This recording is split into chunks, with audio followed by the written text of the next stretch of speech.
Vítejte u nového videa, ve kterém vás sebou vezmu na plavbu po zálivu Boka Kotorská v Černé Hoře. Vyrážíme z přístavu vesničky Bělila.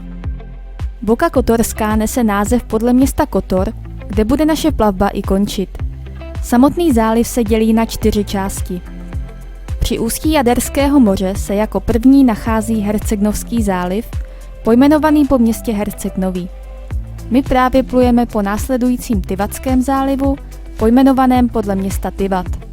Zde najdete i letiště, takže je to taková vstupní brána pro všechny, kdo přijíždí na Boku Kotorskou na dovolenou. Naše plavba pokračuje přes úžinu mezi obcemi Durici a Lepetane. Tady najdete přístaviště trajektů. Pokud tedy míříte Černou Horou dále na jih, vyplatí se trajekt využít. Objížďka celého vnitřního Rysansko-Kotorského zálivu by pro vás totiž znamenala dalších asi 30 km pobřežní cestou navíc. Odměnou vám ale na druhou stranu budou výhledy na záliv ze všech možných úhlů. Vjíždíme do Rysansko-Kotorského zálivu. Severní část nese název podle města Rysan, Kotorský záliv se nachází v jeho jižní části. Na obzoru se nám už objevuje jedna z dominant celého zálivu, ostrůvek Gospa od Škrpěla u města Perast. Na ostrově stojí kostel zasvěcený Panně Marii z první poloviny 17. století.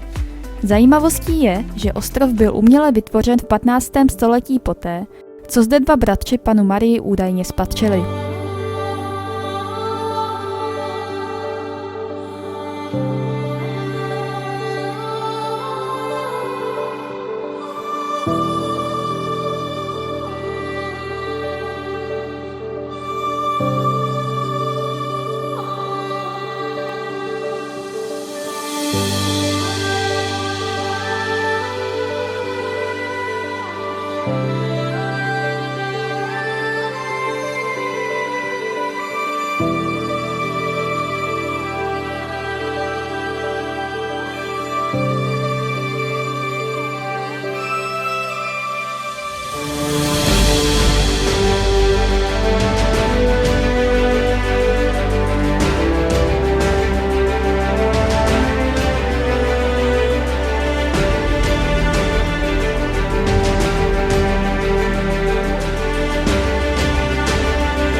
Blízký ostrov svatého Jiří je naopak přírodního původu.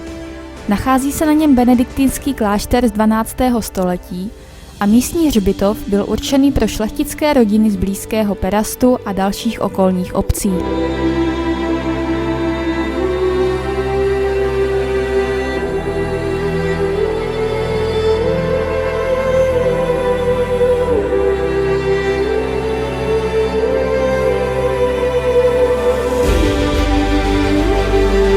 Vjíždíme do Kotorského zálivu, kde jsme udělali krátkou přestávku v obci Stoliv na procházku a koupání.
A pomalu se blížíme k městu Kotor.